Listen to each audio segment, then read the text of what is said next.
Welcome to Chapter 2, Business Processes, Information Systems, and Information. So we begin with a case study. Very frustrating thing that happens a lot, and I've been the cause of this.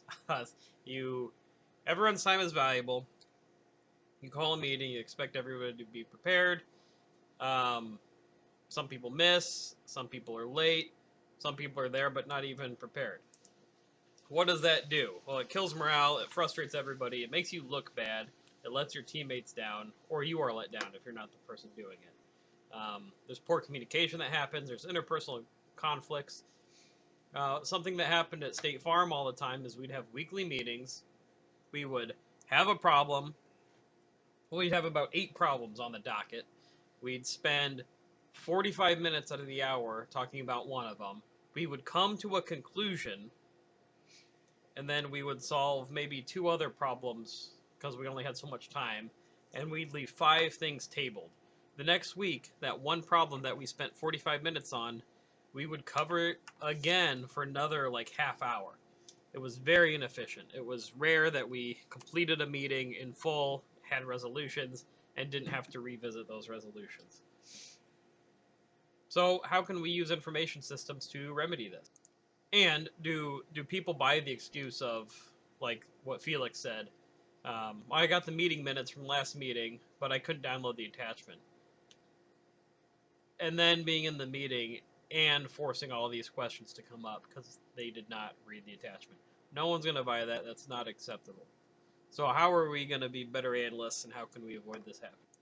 That's some of what we'll cover with Chapter 2. So these are the outcomes from this chapter that we're looking at. And Chapter 2 looks at why it's important to understand business processes. It covers business process modeling, how organizations can use information systems to improve process quality, and it discusses various views of information and data characteristics for quality information. So again, this is using the case, a theoretical company from the book Falcon Security. And why does the Falcon Security team need to understand business processes? Well, in the company, Matteo had concerns which are legitimate. Now, what were his concerns? Well, Matteo was concerned because Falcon Security was contemplating making their own drones, and Matteo was concerned that they would have to create business processes, entire new processes, to support that venture that they had not done before. Changing Falcon Security from a company that buys drones to a company that makes drones would be a huge change. It would change not only what the company does, but how the company does it too. So why would you need to understand business processes? Well, you need to be informed and have good, effective discussions, because if you don't understand the current business processes, you can't talk about the impacts of a potential huge change like this. And we need to define what a business process is. A business process is a network of activities for accomplishing a business function. And that is question 3 on your study guide. So this is going to be a beefy slide, so be prepared. We're going to be stuck on this slide for like 8 minutes, and this is going to cover many study guide questions, and actually I'll list them for you. This is going to cover study guide question 2, question 4, question 5, 6, 7, 8, 9, 10, 11, 12, 13, and 14 are all going to be covered by this bad boy. So this is a big one.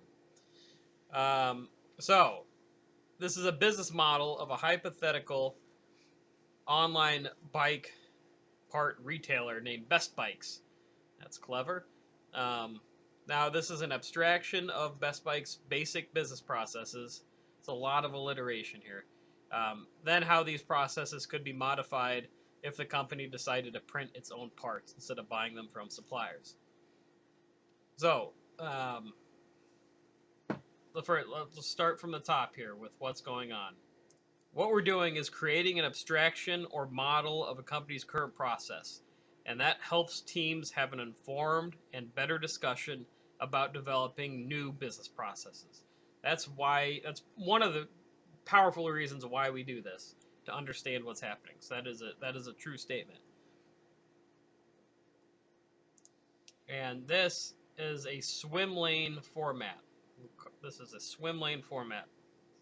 And in such a format, the specific tasks that need to be accomplished are part of a business process that are known as activities. And if you look here on the legend, this might be hard for you to see. This is an activity, the kind of rounded square image. You might want to look at your book too, at figure 2.1 in your book. But so like select a vendor product, that's an activity. Negotiating prices and terms, that's an activity in this process. Product marketing, materials, that's an activity. And they're color coded by the swim lane that they're in. So in these swim lanes, we have something called roles. And a role is a subset of the activities in a business process that is performed by an actor. So we have roles of a vendor, a buyer, website sales, operations, and customer. All right, so the according to the business process modeling notation standard, the start of a business process is symbolized by a circle having a narrow border. So if you look here, narrow border, that's a start. Stands to reason that a thick one would be the end of the process. Now, roles in a business process, it is true that the role is written at the top of the swim lane. That is a true statement. And the swim lane specifies the tasks that need to be accomplished as part of a business process. These specify the tasks that have to be done, part of that swim lane process. Now, a data repository is like a database, a data source, and that's noted here. For Best Bikes, they have a vendor repository here, and they have a customer order repository here. These are two data sources that they have. So if someone was trying to access product data and information on prior purchases, a good repository that they'd want to go to is the vendor data repository, which is available here, and they can use that. There's also a vendor order repository. The reason why you'd want to use vendor data instead of vendor order, because the vendor data is for previous information, where the vendor order repository is things that are in process. Data flows down here. Data flows represent the movement of data from one activity to another. So after one activity is done, where does it go next? And an activity with a plus sign in a square, that represents a sub-process.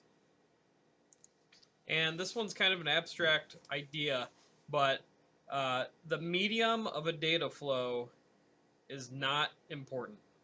The medium of a data flow is unimportant. What I mean by that is the data flow could be verbal, it could be email, it could be text, it could be, it doesn't matter the physical or abstractness of the data flow. The medium does not make a difference. You could say this is medium agnostic, is something that you'd hear. So this would be a great level set for having a discussion in a meeting room. Everyone would be on the same page if they see this. It pretty clearly explains the process and what are the implications if a major lift was made to change business processes. So how would Best Bikes need to change? How would their processes need to change to support 3D printing? Well, why are they doing it? They want to print their own parts to reduce costs and carry a large selection of parts. There'd be a new role for 3D printing added. That would be something that would have to change. Operations would need to decide whether to manufacture in-house using 3D printing. That's a possibility. And then process diagrams, They provide means to communicate with others about the process structure and possible changes. So like we said last slide, it's a good level set for what are the possible ramifications. So this demonstrates what it might look like if they decided to do 3D printing. So what's different about this? Well, let's look at it. There's a whole new role is added, a whole new swim lane, and that is the 3D printing swim lane. What roles will change? Negotiating prices and terms. How do we negotiate with ourselves? That's something that we're going to have to figure out. Are there going to be any changes that are going to need to be made with the website? Here, you'll need to make some new hires. You'll need to have production personnel, and you'll need to have quality control people hired.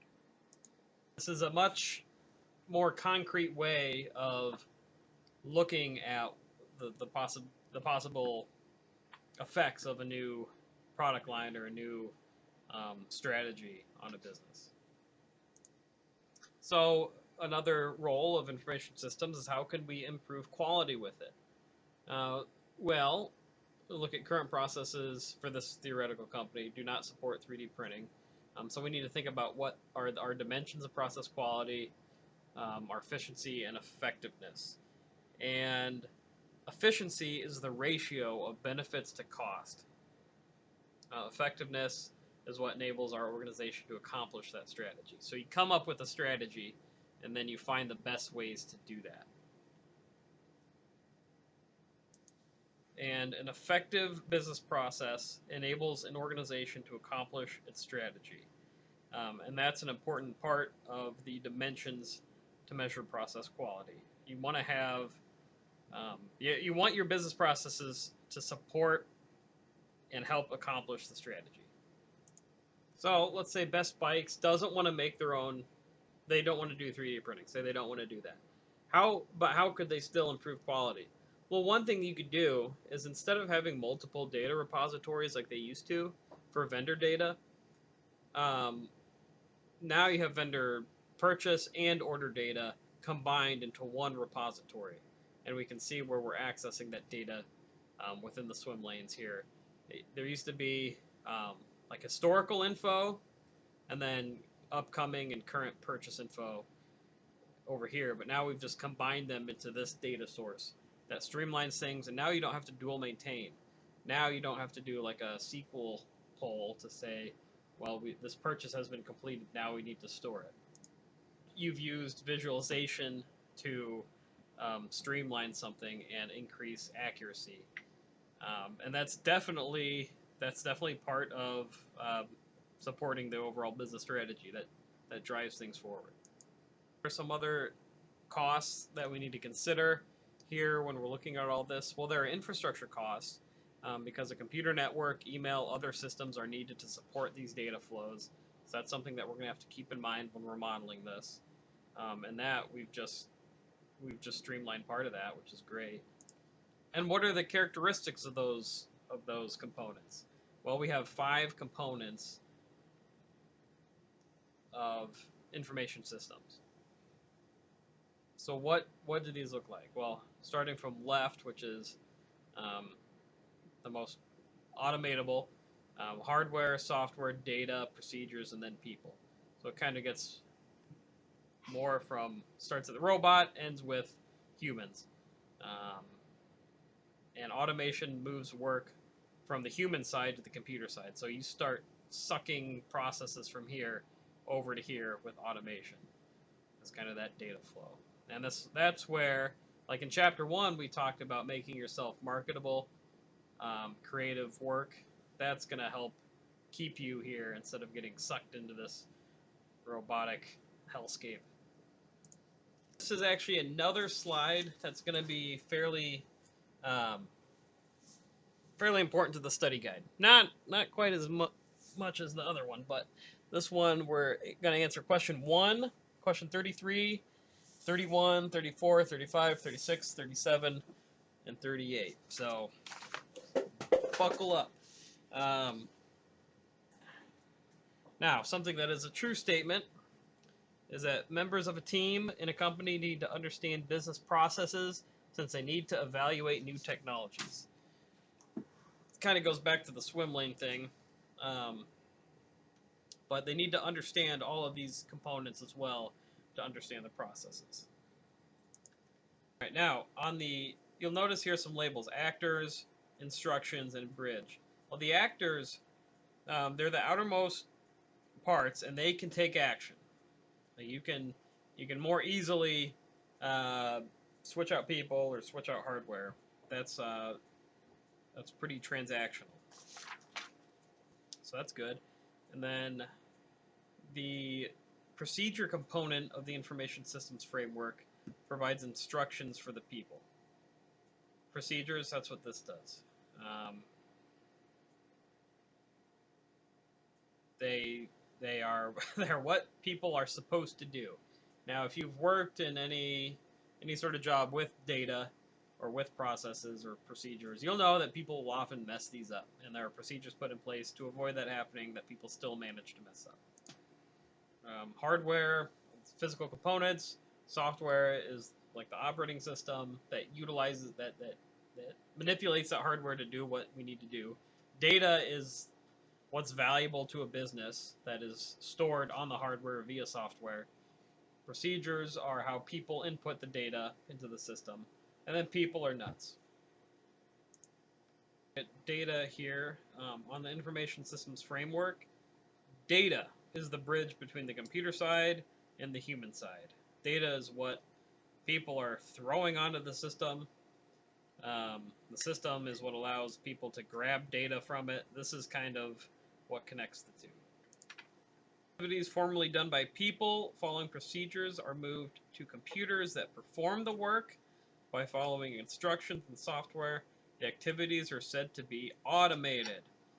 And like I said 2 minutes ago, that's what we try to avoid by being creative and making our skills marketable for us and not automatable. Automation of a process activity consists of moving work from the human side to the computer side.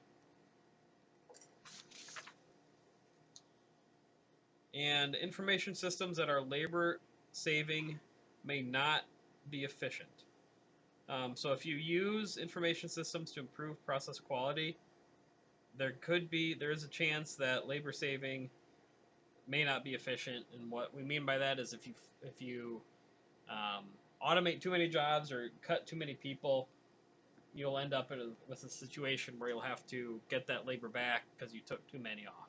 And this happened at State Farm with a management buyout where they had too many bank managers. No, systems. It was systems managers, and they needed to reduce the workforce for systems managers.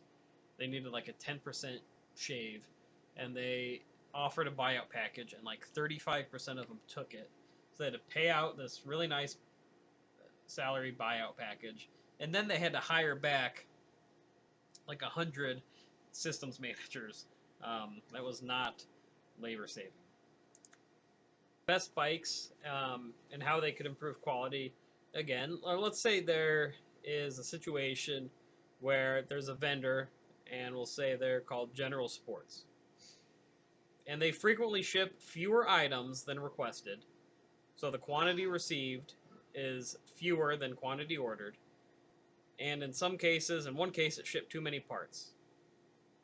And also, in addition, Best Bikes received many of the items damaged.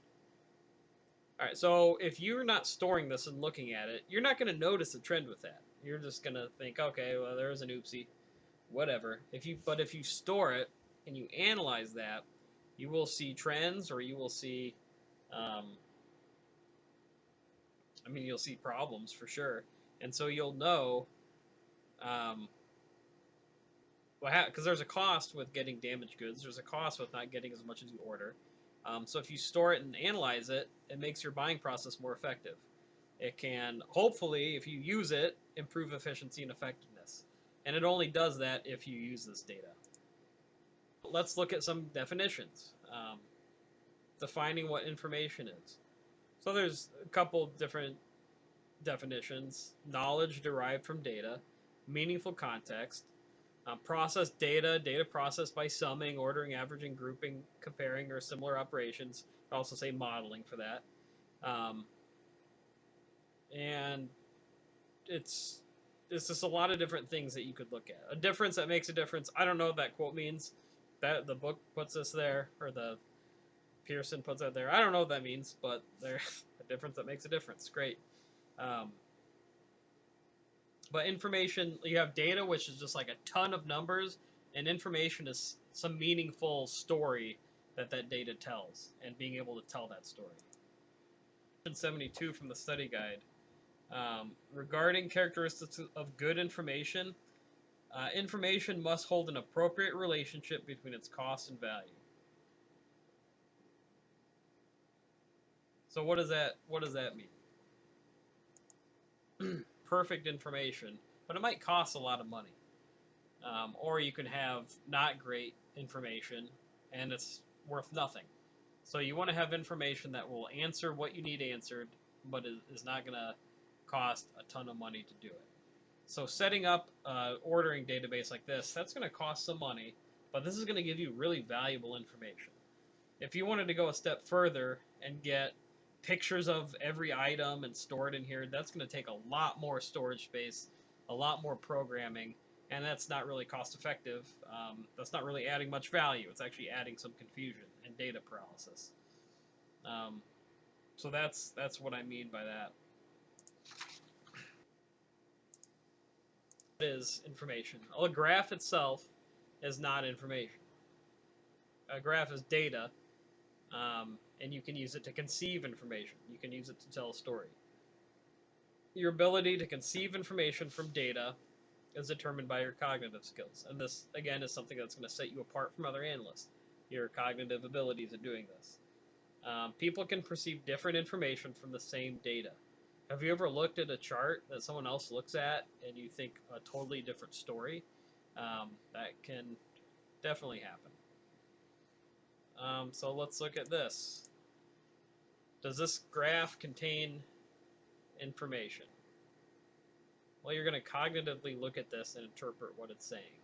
You have net income and the stock price. And you could say information from this would be the stock price is slowly increasing. You could say the income in millions is it was kind of flat until 2014 and then it shot up. You could say there seems to be a minor relationship between the stock price and the net income. That would be information.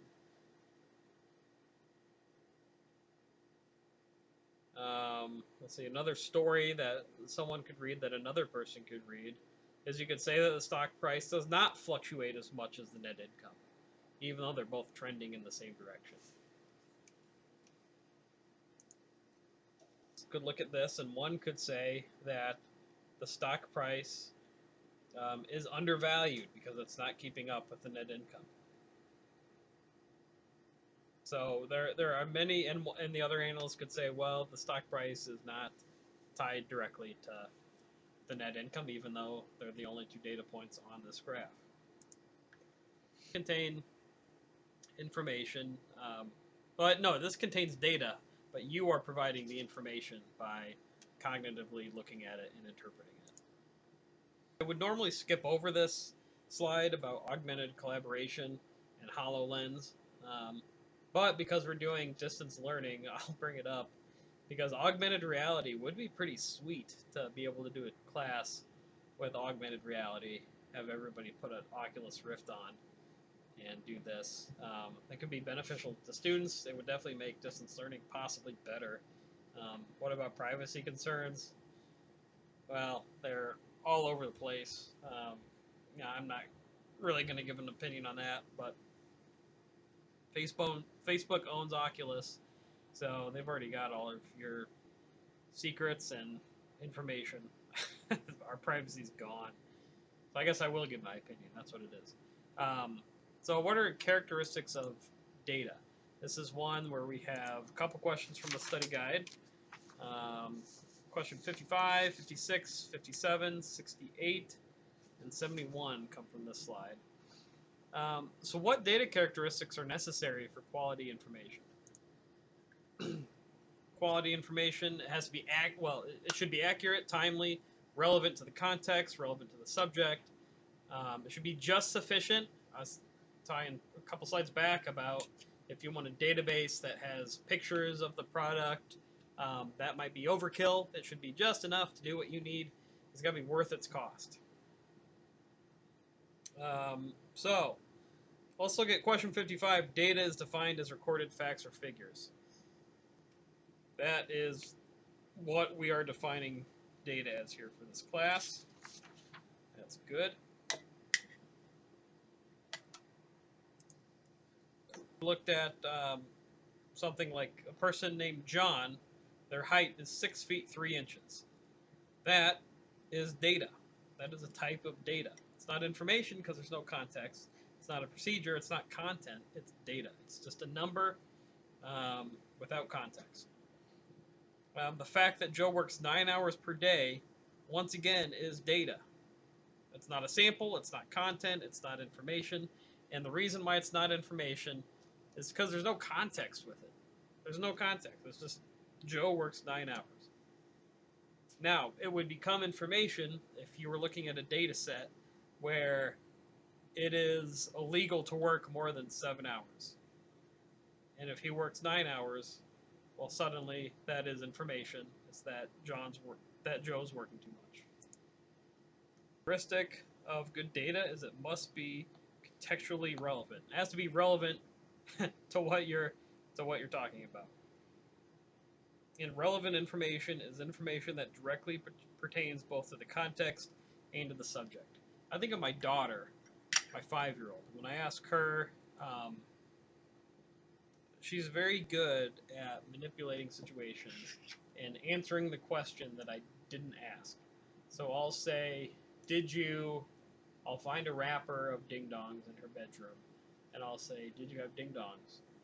And she'll say, well, Calvin, her older brother, well, Calvin was eating ding-dongs in his room. So that's an answer that has nothing to do with what I asked her, but she provides it, thinking that I have such a weak mind that I will accept that answer. So it's important to have contextual relevance. This chapter helps you in your career by enabling you to communicate effectively with information systems professionals and colleagues, demonstrate your ability to use systems thinking, enabling you to document business processes, and further your career prospects. You don't have to create a swim lane thing that looks exactly like that, but it is important to model contingencies and look at the kind of the whole big picture of the approach, of a systems thinking approach to this. But thank you.